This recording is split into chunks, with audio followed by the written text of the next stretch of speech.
Raphaël Haupt, is building coordination tools to address the biggest coordination failures of our time, climate change. He is founder and CEO of Tokengated Protocol. Today he will talk about how Web3 builders can unlock climate action at scale. Please, let's welcome him on stage. Thank you.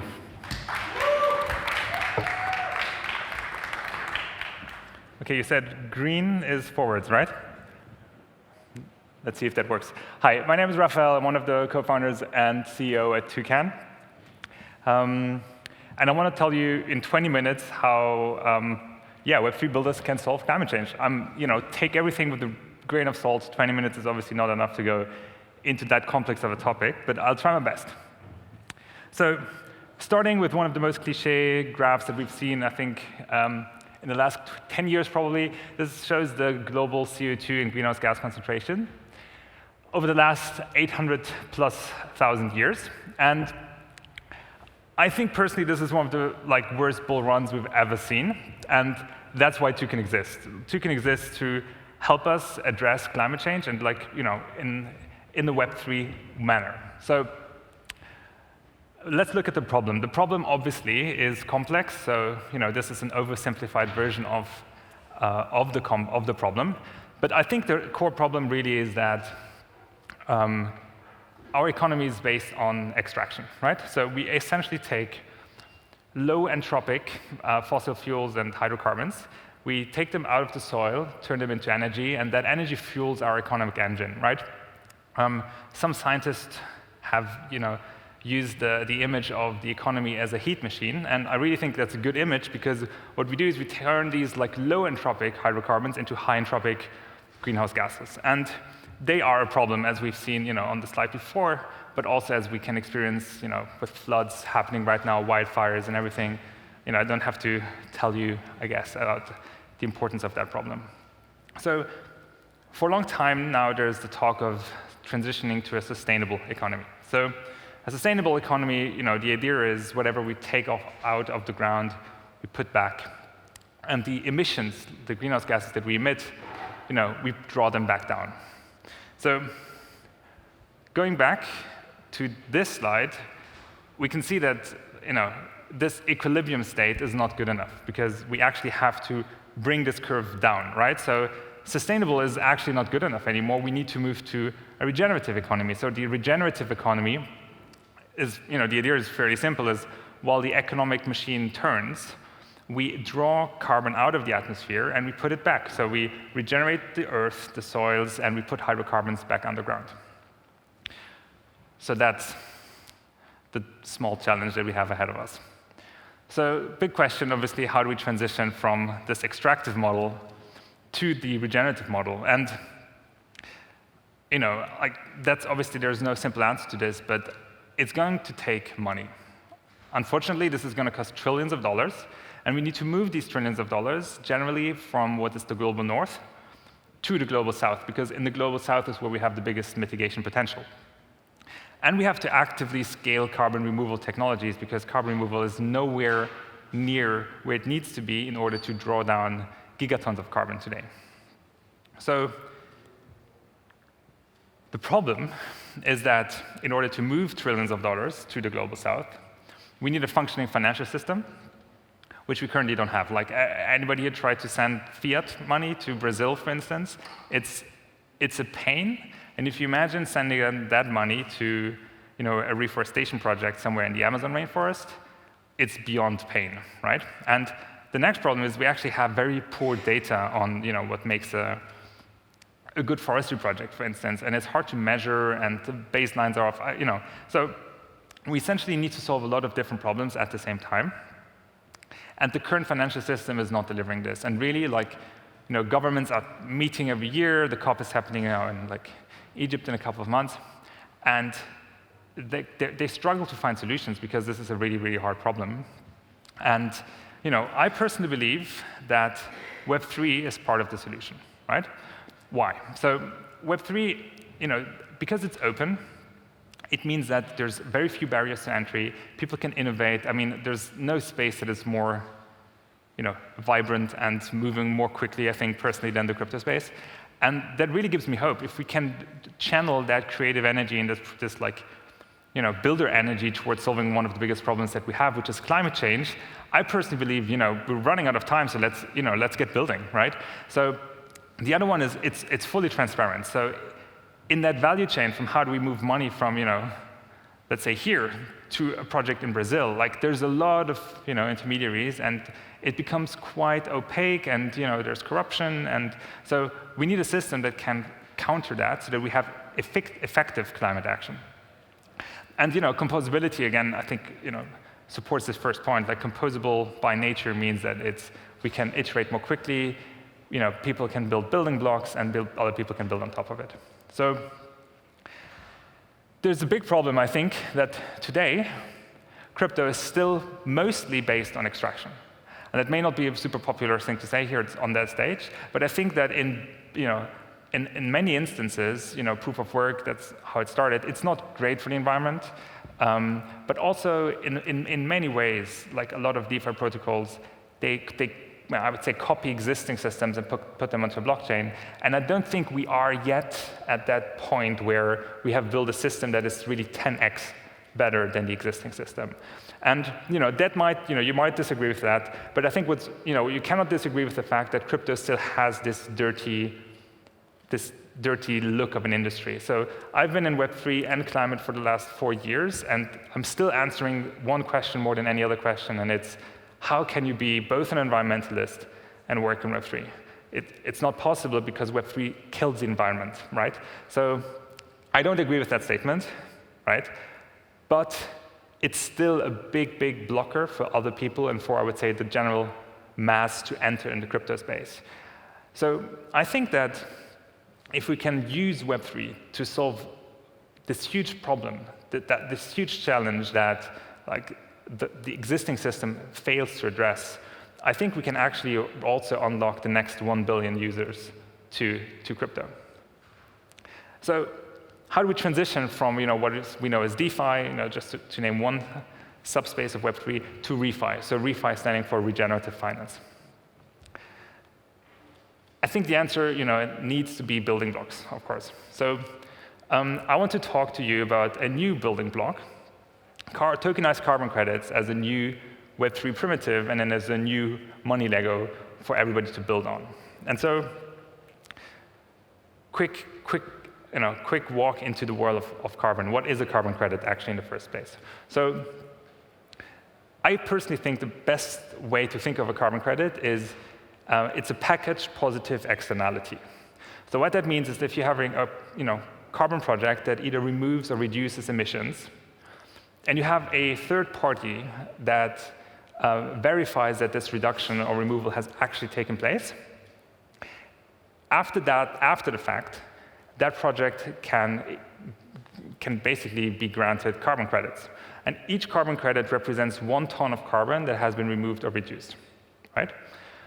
So there's a bunch of problems with carbon credits, and 20 minutes is not enough to go too deeply into that, but essentially it's a pretty inefficient market. It's super opaque because most of the trading happens over the counter. There's no price discovery because of that. There's not really liquid markets.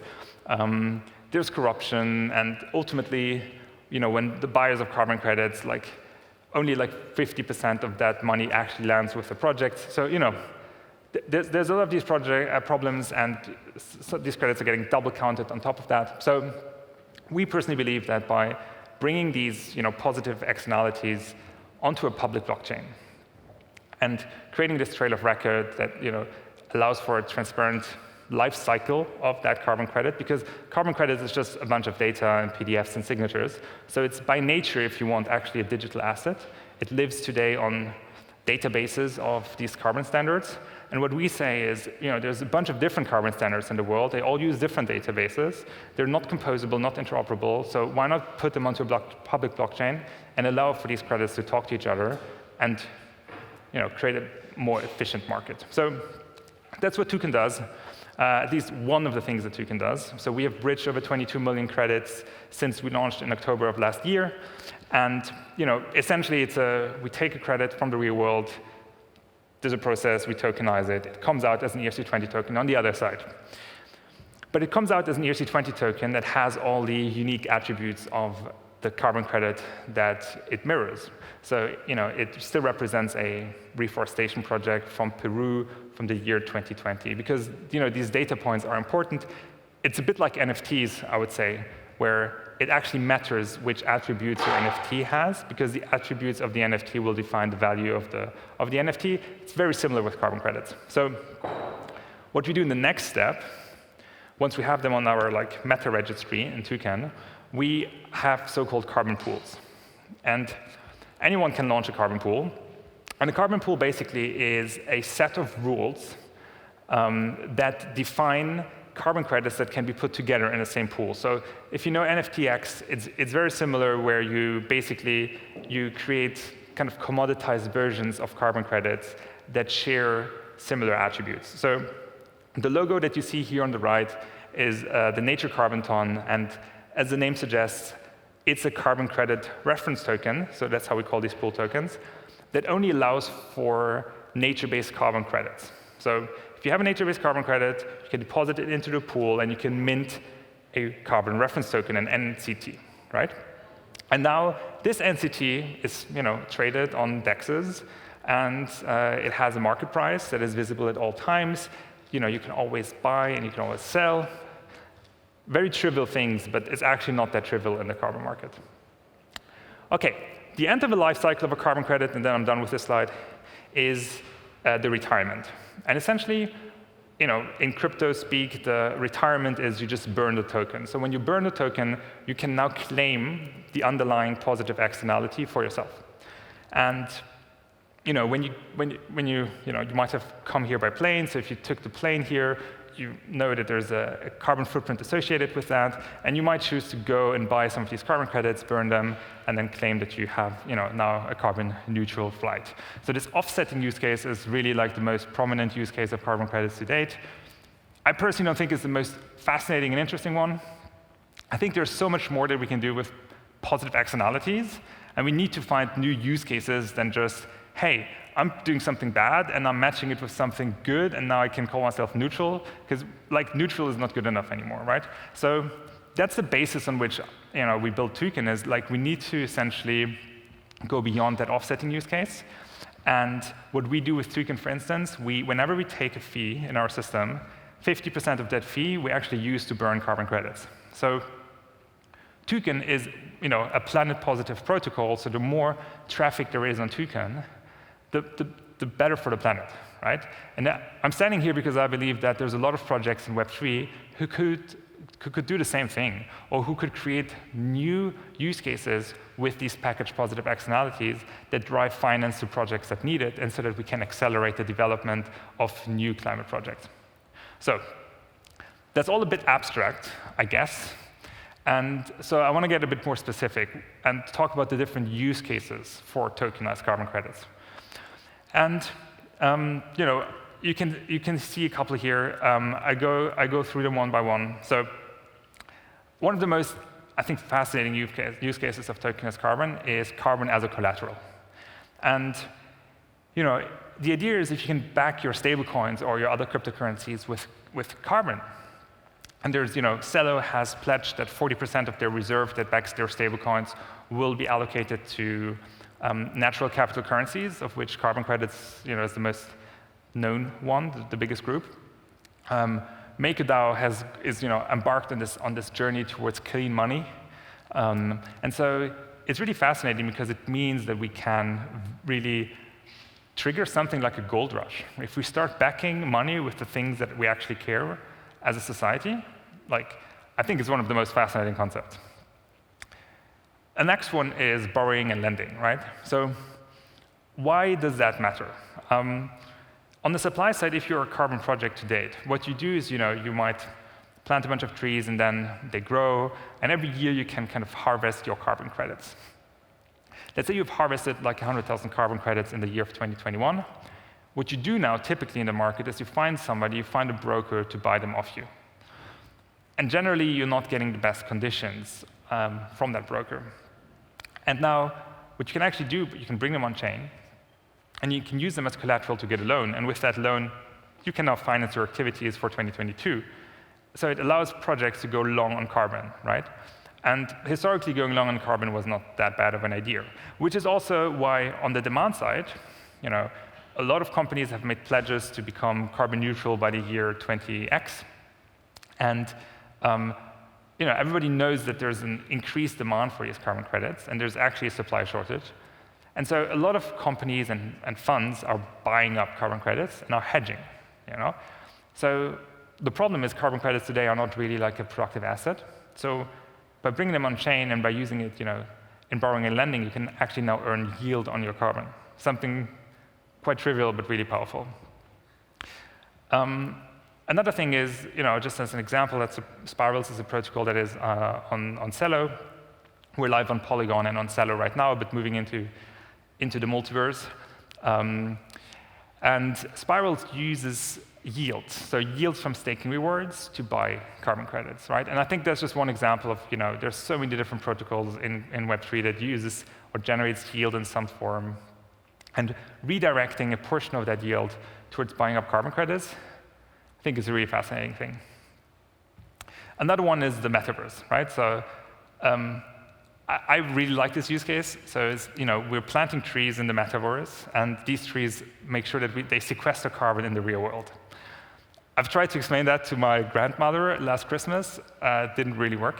But how fascinating is this, that we can now walk around in this virtual space, and we can see, we can create these other forms of incentives for people to do something good, and the next one here, like Green GameFi, like Celestials is building an NFT standard and it embeds these carbon tokens naturally into the NFT standard, which is really interesting because then it allows others to build like planet positive objects into their games and this kind of stuff. So, maybe a bit more nerdy, but I think this is really, really interesting. NFTs, of course, green NFTs. There's been a bunch of them over the last couple of months. Either using the proceeds of the NFT sale to donating to carbon projects, or creating NFTs that perpetually offset themselves. I think there's some really interesting things going on there. But again, I think that we're just at the beginning. We're just at the beginning of seeing what we can actually do, what people come up with. And I think NFTs are obviously very easy to understand and like a good way to experiment with these kind of new primitives. And the last one, I'm bringing this up because I had not thought about this use case myself. We were on a call with Shopify, and Shopify talked about this concept of token-gated commerce, right? This idea that based on the tokens that you hold in your wallet or the NFTs, you would have a different shopping experience, meaning that you might get better prices or worse, and access to deals. So it really turns carbon and carbon or like planet positive behavior that reflects as tokens on chain into some kind of badge, into some kind of status that you can port, that you can bring with you. And I really think that doing something good and making this a status symbol is a really powerful way for us to address this problem as well. Cool. So that was a lot. How can you actually take action? So if that was too fast, we have a developer program. So if you go to developer.token.earth, you can find example use cases, the code, the SDK, and the documentation. So if you're intrigued by building with carbon, you should definitely check it out. There's also a grants program that we run, and so if you have a cool idea that you want to try out and you're looking for a bit of cash to get it going, please apply to our grants program. Thirdly, obviously, we're hiring. So if you want to work on the two most exciting things, which is Web3 and climate and the intersection of it, you should definitely reach out either to me or some people. We have a booth over there. And then lastly, we are having an event on Thursday called Regenerate. So if that was interesting to you, or if you want to get to know us or dig a little deeper and start a conversation, It's going to be on Thursday in full node. And there's panels, workshops. There's a workshop on how to offset the merge, now that Ethereum is moving away from proof of work, which is amazing. So yeah, that's what I want to leave you with. And looking forward for questions. Thank you, Raphaël. I think we are very tight. We have time for one very short, concise, to the point question. Thank you, Paul.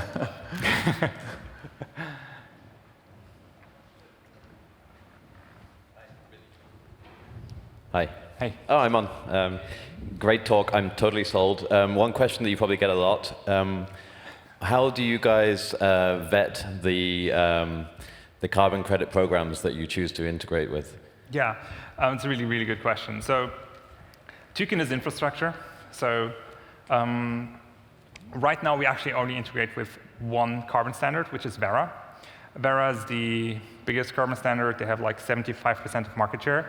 So it was a pretty easy and obvious first choice. But we have this tension where, at one side, your infrastructure, and at the other side, you're like, we're in a space where we cannot accept everything. So we are not a standard. We don't vet projects themselves. So we only integrate with other standards that have that reputation. So luckily there's some, I would call them industry groups that you need to be a part of as a standard. Or there's kind of, how do I describe that? Like, if you want to become a good standard, you apply to becoming part of that industry group, and there's some audits going on there. So right now we only integrate with these standards that have that kind of stamp of approval. But yeah, I think that it's a really good question, because like governance of these systems is obviously always challenging, and how much, if your infrastructure is like, how open are you versus like how restrictive? I don't have too much time, so. Excellent. Thank you. Only one question? Yeah? Thank you very much. Cool. Cheers.